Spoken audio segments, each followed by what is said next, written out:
Sukkot is upon us. One of the mitzvahs of Sukkot is to take the lulav and esrog, make a bracha, and shake them together. The lulav has no unique features, and each one is exactly the same as the next. The esrog, however, people have preferences. Some like it small, some like it big, yellow or green, smooth or bumpy, and people spend hundreds of dollars choosing the perfect one for them. There's a famous story told actually about many great sages, but one that I read most recently in the Project High Holidays guide, and it goes like this.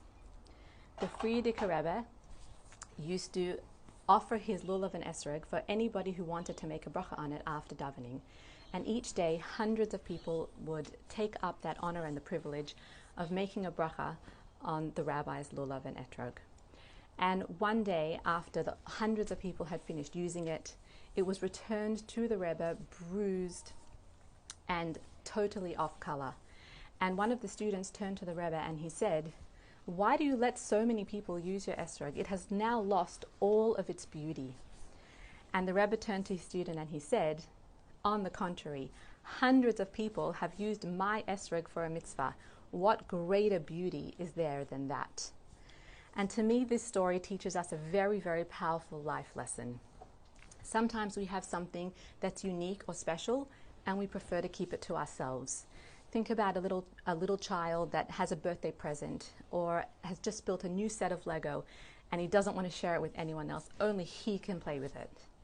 And we as adults sometimes do this too. We might have something that's unique or something that we've created, and we may keep it to ourselves, thinking that we have a bit of power or an upper hand if we have something that nobody else has. Comes the esrog and teaches us a very powerful lesson, that the beauty and joy in life comes when we share things with others. And look at the high holidays that have just passed. What an incredible feeling of unity across shuls and communities as we all join together and united for the high holidays. Rabbis and Rebbetzins sharing thoughts of inspiration across communities, cooking shows, joint community sing-alongs, of course the shofar blowing for hundreds of people from all walks of life so that everybody could benefit, and of course hundreds of women lighting Shabbat and Yom Tov candles together. And this is what the mitzvah of lulav and etrog comes to teach me. Just like the mitzvah of lulav and esrog can only be done when we bring all four species together and give them a shake, so too we should continue this wonderful sense of unity across the entire Jewish community, as there really is no greater joy than when we have something special to share it with others.